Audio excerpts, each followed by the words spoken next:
ultra-conservateur, ultra-libéral, catholique intégriste et qui finance par tous les moyens l'idéologie d'extrême droite. Et ce milliardaire, c'est même pas Vincent Bolloré, c'est un autre, Pierre-Édouard Stérin. De façon très intéressée, je me dis qu'en étant bon sur Terre, ça me permettra d'aller vivre au paradis. Le milliardaire qui veut évangéliser la France, ça c'est l'Express. Pour l'humanité, c'est le saint patron de l'extrême droite française. Dans Challenge, entre Bolloré et Montebourg, le milliardaire exilé fiscal Stérin se voit en fils prodigue. L'objectif, c'est de contrer certaines forces politiques à gauche, comme Pierre-Édouard Stérin l'a d'ailleurs expliqué lui-même dans une tribune publiée par Le Figaro en juillet dernier. Je ne peux me résoudre à voir cette gauche mélenchonisée mener cette bataille culturelle sans rencontrer une résistance des forces de droite qui, depuis plus de 50 ans, courbent les chines sous les injonctions culturelles des déconstructeurs. L'ambition est double chez Pierre-Édouard, unir les droites et devenir un saint. C'est un driver au quotidien qui m'amène dans mes actions, qu'elles soient personnelles ou professionnelles, à essayer de faire les choses dans le bon sens pour pouvoir effectivement aspirer à cette sainteté et à cette vie éternelle. Salut. Vous avez compris l'idée, Stérin, c'est la droite catholique conservatrice et selon l'Express, tendance manif pour tous.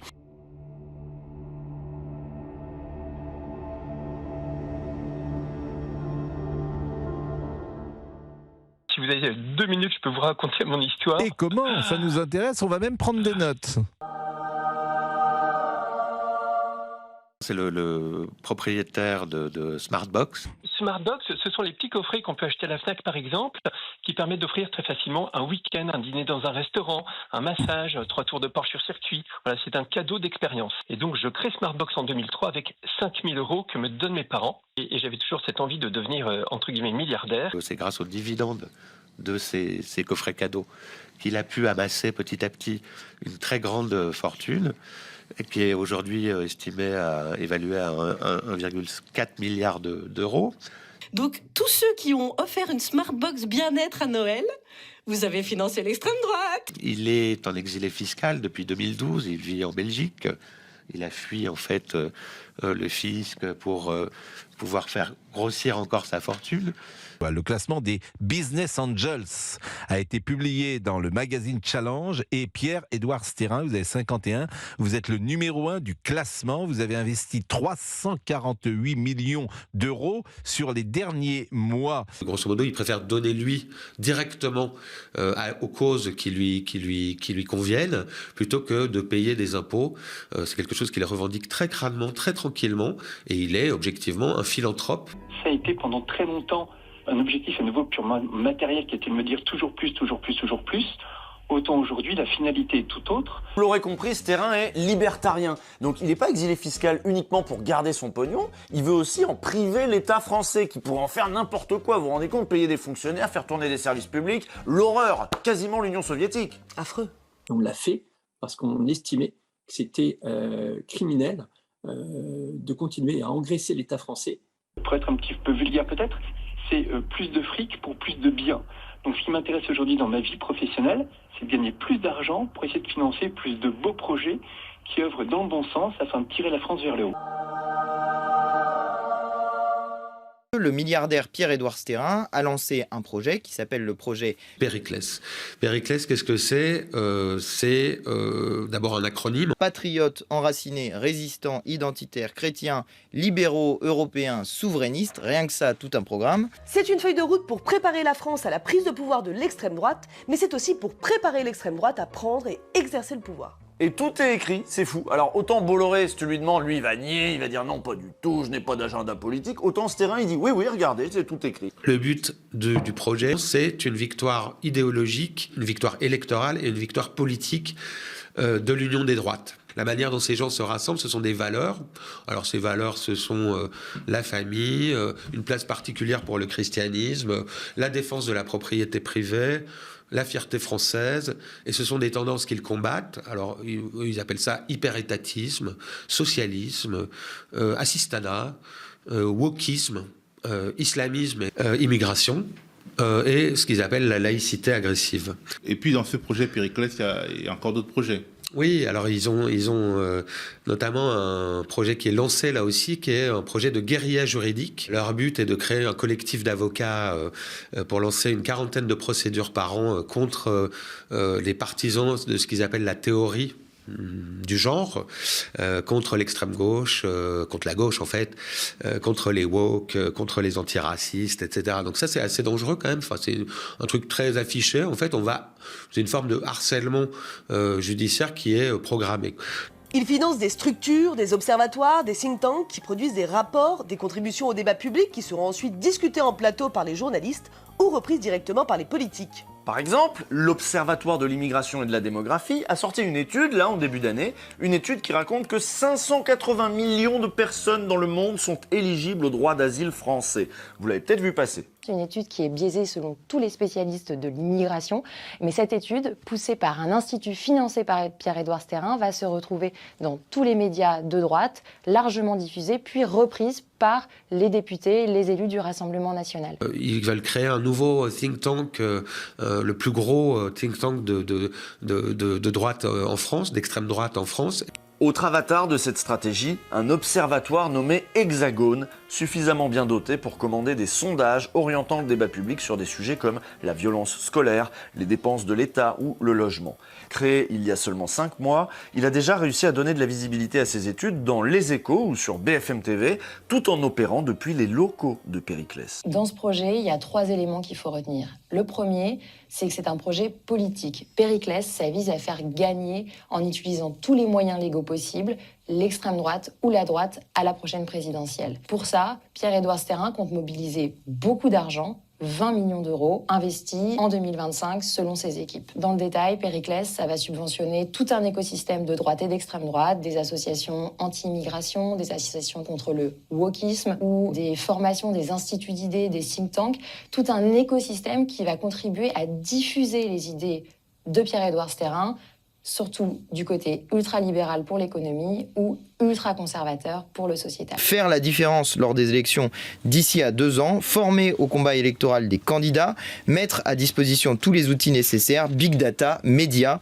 ressources humaines, financement. Il y a cette école des futures maires qui existe en fait depuis la sortie depuis la rédaction de ce document. Le plan Périclès, qui en l'occurrence vise en partie à influencer les élections, influencer l'opinion dans un sens politique qui n'est pas un sens politique neutre. À l'époque où il est rédigé, donc en septembre 2023, il se gargarise, les gens de Périclès, Pierre-Édouard Stérin et ses proches, se gargarisent d'avoir déjà réalisé un premier projet. Et ce premier projet, c'est quoi? C'est du conseil opérationnel au RN, au Rassemblement national, pour gagner là 300 villes absolument pour le RN en 2026.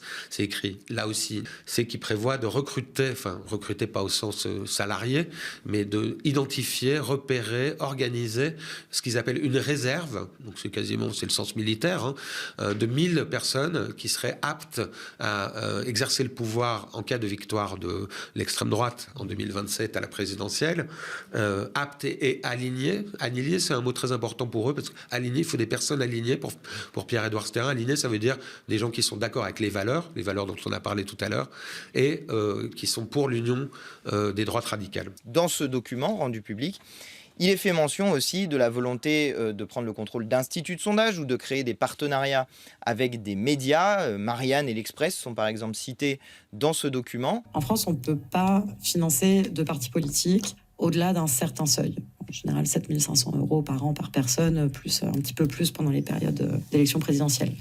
Mais la question qui se pose, c'est comment l'État va devoir ou pouvoir se positionner lorsqu'il y a une concentration aussi énorme de ressources financières au service d'une bataille culturelle et donc in fine politique. Pierre-Édouard Stérin, il ne peut pas financer directement des partis politiques. En revanche, quand il finance des écoles, quand il finance des médias ou des incubateurs de médias, là, il a un impact qui est très politique. Et ça, il va falloir se pencher dessus très sérieusement. On ne peut pas considérer que les élections se passent de manière normale si certains utilisent, parce que c'est là tout l'enjeu, leur argent pour influencer les élections. Or, ce projet Périclès, eh bien, il est dit que ceux qui en sont les organisateurs veulent investir 150 millions d'euros sur plusieurs années, jusqu'en 2032, pour essayer donc d'obtenir ces objectifs, influencer les élections, influencer le débat public et d'une certaine manière mettre en place une opinion favorable à l'extrême droite dans notre pays par divers moyens. Depuis plusieurs années, le paysage médiatique français s'est droitisé. Avorter, c'est contraire à la mission de la femme. Le principal danger pour les femmes en France, ce sont les hommes.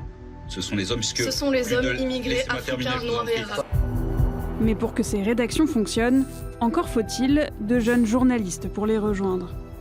Un manque identifié par l'Institut libre de journalisme, l'ILDJ. Certes, depuis quelques années, il y a eu un grand combat qui a été gagné, c'est qu'il y a de plus en plus de chroniqueurs, on va dire de droite, sur les chaînes d'infos. On s'en réjouit.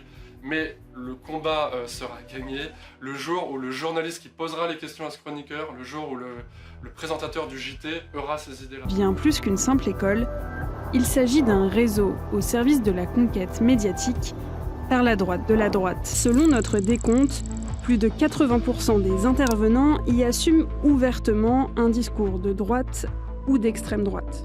À l'époque, les gens avaient beaucoup de mal à entendre ce que je disais sur l'islam, sur l'immigration. Le mot extrême droite sert à désigner le méchant du moment. Au total, au moins 30% des étudiants de l'ILDJ militent activement pour des causes conservatrices, à droite ou à l'extrême droite. L'Institut libre du journalisme bénéficie d'un sacré réseau capable de t'intégrer dans de très beaux médias. Les 5 médias les plus représentés sont Le Figaro, la radio chrétienne francophone, la Manche Libre, Boulevard Voltaire et CNews. Opérationnel de Périclès n'est autre qu'Alexandre Peset, le fondateur de l'ILDJ. Cet ancien journaliste, proche de mouvements ultra-conservateurs américains, dirige aussi l'Institut de formation politique. Cet organisme forme les jeunes cadres conservateurs français depuis 2004, comme Marion Maréchal, le directeur de la stratégie numérique de Reconquête, ou l'influenceuse identitaire Thaïs Descuffon. L'IFP compte parmi ses plus célèbres intervenants Éric Ciotti, Jordan Bardella et Éric Zemmour. C'est à vous, c'est à nous tous de prendre nos responsabilités partout où nous le pourrons. Dans nos villes et villages, dans nos universités, dans nos familles, dans nos médias, dans les associations, pour faire avancer nos idées et demain gagner. Ces méthodes-là, elles sont pas nouvelles, mais elles marchent toujours. Non, ce qui est nouveau, c'est le réseau qu'a tissé ce terrain. Le gars a des billes partout. Il y a les divers observatoires, les écoles, les associations, mais bien entendu, ce terrain veut des médias. Vous doutez bien, c'est important d'avoir des médias quand on est un milliardaire, quand même. On est en France. Et jusque-là, dans ce secteur, ça n'a pas si bien marché que ça. Il a essayé d'acheter Marianne, mais la rédaction était évidemment contre au nom de la culture républicaine et laïcarde du magazine, très éloignée donc des valeurs qu'entendait imprimer le milliardaire catholique. On dit qu'il aurait à présent des vues sur Valeurs Actuelles, ça colle déjà un peu plus. Comme fer de lance de son groupe, Pierre-Édouard Seyrin a besoin d'une marque, d'où ses projets à Marianne ou au groupe Bayard. On sent que c'est quelqu'un qui est fasciné par Bolloré. Bolloré, on l'appelle Bolo, c'est VB, enfin au siège parisien de Otium Capital et au fond du bien commun. C'est quelqu'un qu'on surnomme de cette façon un peu affectueuse.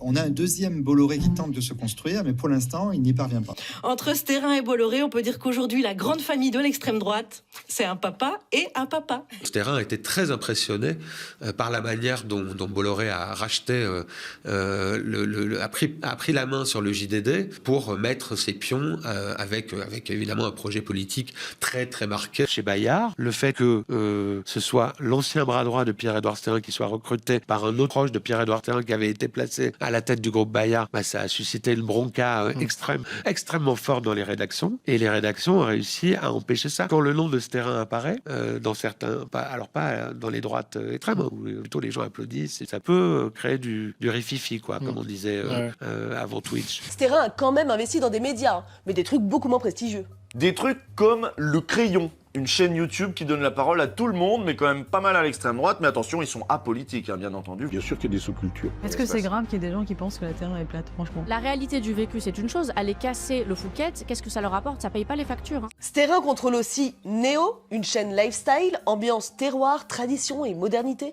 Vous en avez sûrement entendu parler dans les médias, il y a un vrai boom des baptêmes en France cette année. J'ai essayé de faire du magret de canard séché au paprika fumé, flambé au whisky tourbé, et spoiler alerte, c'est un énorme banger. Édouard Sterrin s'est offert Marmelades, une agence d'influenceurs, mais pas que. Marmelades, c'est aussi des sites people et des comptes de créateurs de contenu très suivis par la jeune génération sur les réseaux sociaux. Marmelades, c'est le jus multivitaminé qui booste le business des créateurs. C'est écrit comme ça sur leur site. Oui, monsieur. Franchement, c'est pas là qu'on attendait Pierre-Édouard Sterrin. C'est inattendu, mais c'est malin. Si l'objectif de l'homme d'affaires français, c'est de se construire une galaxie de médias influents, il doit déjà s'adresser à la Gen Z. L'emprise de la droite réactionnaire sur les médias français n'en est qu'à ses débuts. On va la faire comme sur YouTube et en live stream sur Twitch. Notre secours est dans le nom du Seigneur. Et nous déclarons ouvert au nom de Dieu, de l'évangélisation et du Christ qui est mort et ressuscité pour nous, la nuit des influenceurs. Le réseau Acuitis, de quoi s'agit-il ? C'est un réseau qu'on a créé avec le frère Paul-Adrien l'an dernier pour rassembler 30 influenceurs catholiques. 30, ce n'est qu'un début.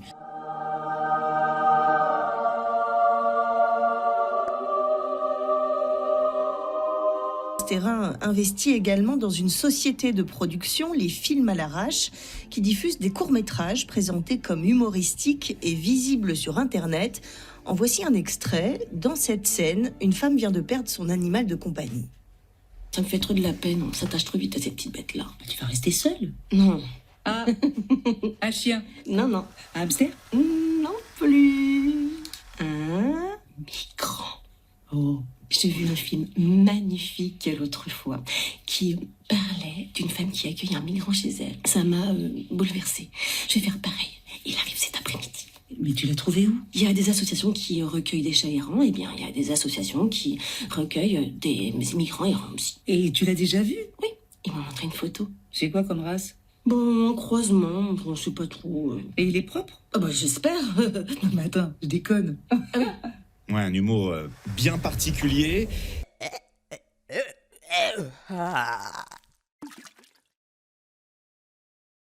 Get the fuck out of here. Yes! Yes, I did it!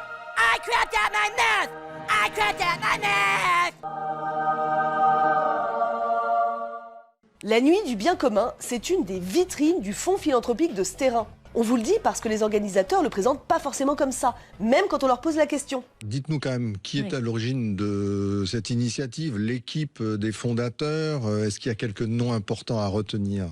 Alors, plus que des noms, c'est d'abord des états d'esprit. Je dirais que c'est vraiment des personnes qui sont qui avaient à cœur de réconcilier un peu des entrepreneurs qui avaient envie de s'engager et des associations qui le croisaient. Oui, elle veut pas le dire, mais enfin bon, c'est surtout Sterrin, c'est un truc à Sterrin, le bien commun. Là. Ils versent des millions à des assos, des partis, des influenceurs, pour qu'ensuite ces assos, ces partis, ces influenceurs aillent dénoncer l'assistanat. Concrètement, on est très porté sur les sujets d'éducation, les sujets de pauvreté, de handicap, de patrimoine, de culture. Et tout ça, c'est génial, parce que de loin, ça va ressembler à de la charité. Genre, le gars est généreux. Donc, il veut rien filer à l'État français, parce qu'en fait, il voudrait que ça marche comme ça, avec la charité, avec la philanthropie des riches qui vont choisir eux-mêmes de quels services, de quelles associations la société a besoin.